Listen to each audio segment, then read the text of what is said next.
Do your thing. It timed out, but it looks like it's recording. Let me just restart it so it's easy. Sorry about that. I get really And I turned it superstitious. upside down so the cord wouldn't block the microphone, so the sound wouldn't be muffled. All right, we're good to go? All right, well, good morning, and thank y'all for joining me today. So the reason why we're here, and I'm glad the media has caught it in being here a little earlier, watching the confusion with turning in. And so I really want to bring that to the attention of our viewers and the constituents. And so for the past 8 years, few places in South Carolina have felt the weight of prolonged road construction projects more than this community. Particularly here along Hard Scrabble Road in House District 79, which I'm happy and proud to represent. What was meant to be a temporary inconvenience has now over time become a chronic obstacle to daily life and local commerce. Among the hardest hit by this drawn out project have been our small business community. These are mom and pop shops, the service providers, the family restaurants, the economic lifeline into our neighborhoods. They've survived COVID-19 pandemic, they've weathered the natural highs and lows of business cycles, navigated shifting economic landscapes, but in addition to all of that, they've had to endure the nearly decade-long disruption just outside of their front doors. And while today we're talking about Hard Scrabble Road, tomorrow it could be a road in Marion County, Chester County, or any other part of our growing state. That's why we need a solution now. One that recognizes real impact of infrastructure delays and supports the small business owners working hard to keep their doors open.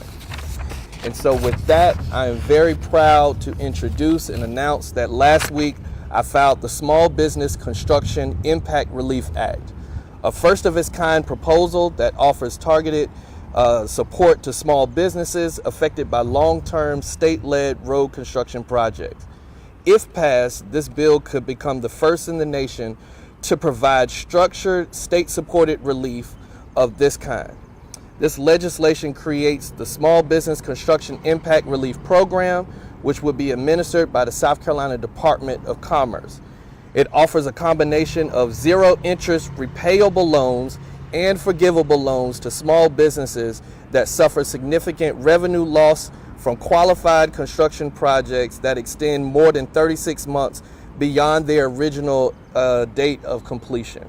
So here are a few things that businesses would need to do in order to qualify.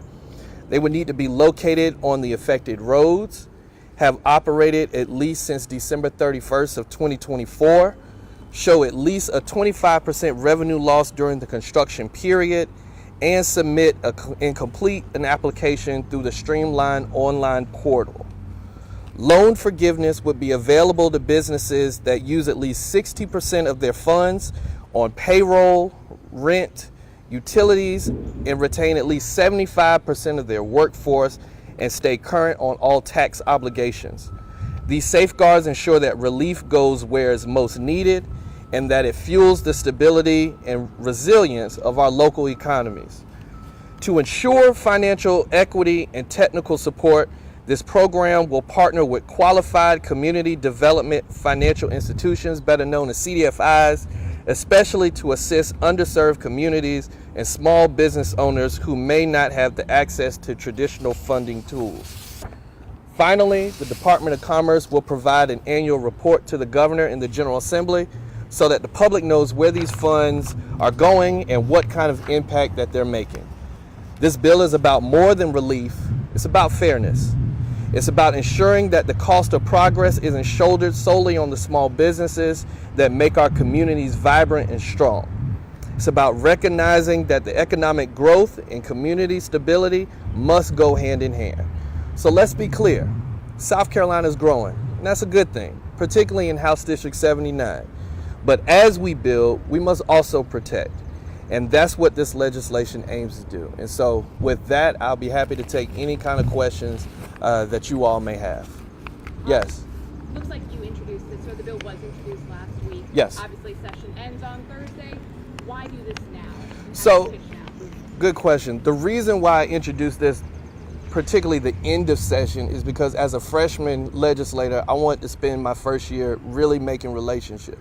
The way the General Assembly works, you come in as a freshman, no matter how popular you think you are, no matter what the win margins are, you get into that General Assembly, you're just a freshman, just like going back to high school. Nobody knows you. So I really took the time to build coalitions across the aisle, because as someone who sits in a super minority party, I understand that it's going to take bipartisan support.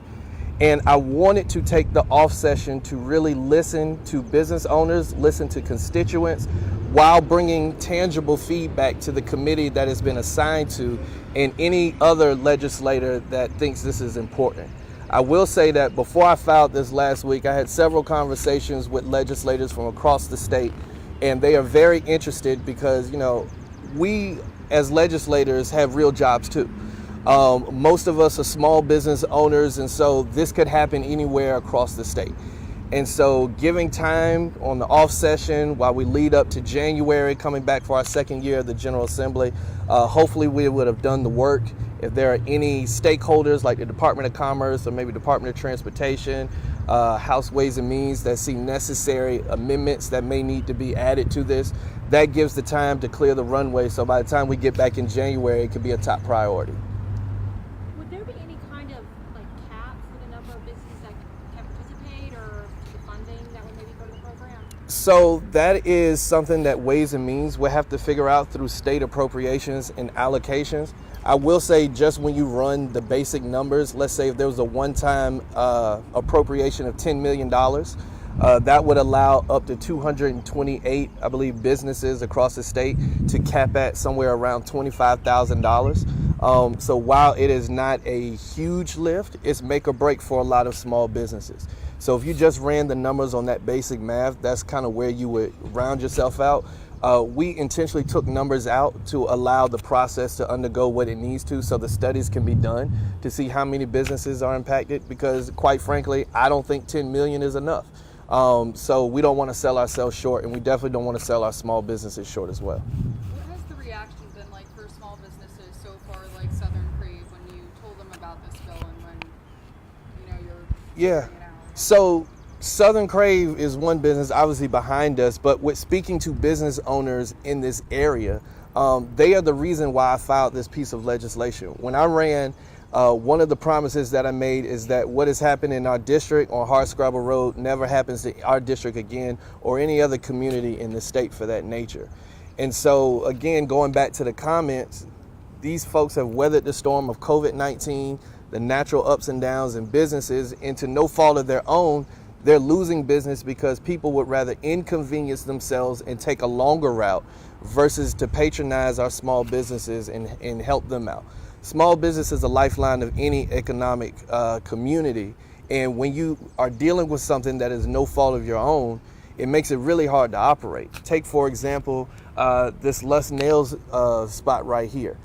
She went from being open 5 to 6 days a week to the new traffic pattern changing to where it made it harder to come in, to where she only opens 1 or 2 days a week just to catch the foot traffic from Southern Crave.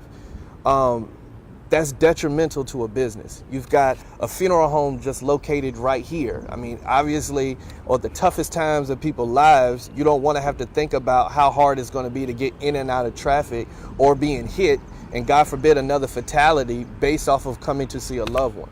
So these businesses are being hit really hard. And when I did the research to see what would be available for them, I couldn't find anything. And the only thing that I was able to find was from a federal program that was cut by President Trump and Doge efforts. So obviously there's a need for it. I think this is long overdue, and it's an accountability measure. It helps the Department of Transportation stay on top of their vendors that they contract to make sure that all parties involved with a project like this stay on time. When you were running for your first term here, and certainly now that you are in office, aside from the small businesses themselves, I mean, how much of what you hear from your constituents has to do with this project? Whether it is the small businesses, the drivers, the folks who are just wondering when the heck this is going to end? It's nearly everything. And it is not just from what I hear, it's what I endure, because I live in this community too. Like literally, to get to where I need to go just to travel down the State House, I've got to go through 2 school zones and Hard Scrabble. So imagine trying to take your children to daycare and get to work on time, battle school traffic, and then you turn on Hard Scrabble and there's a flagger with one lane at 8 a.m. in the morning. And so people intentionally either leave early or they leave late just so they can minimize the impact on traffic. And so it is something that we have dealt with, something that we have fought for a very, very long time. And, you know, Department of Transportation at our last community hearing said that this project will be done in June. We are hopeful and we want them to stay on top of it to make sure. But to be quite honest, community members are tired of this and they don't believe the expected completion date, even when it's revised, because we've been told and sold that story so many times before. You said 36 months? Yes. How'd you come up with that number? So obviously there are going to be delays when you have road construction projects. If you take this one, for example, I think this is a 7-mile stretch. And so whether it is weather, whether it's utilities, there are going to be some built-in cushions for the delays. We understand that.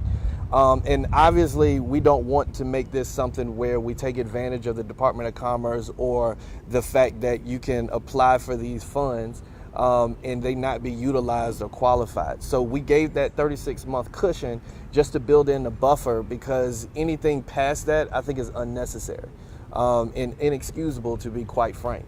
And so that helps, again, from an accountability standpoint, make sure the Department of Transportation stays on top of their vendors so that things are completed when they need to be. Nothing else? We good? All right, Chris with Southern Craig will be here in about 5 minutes if y'all want to.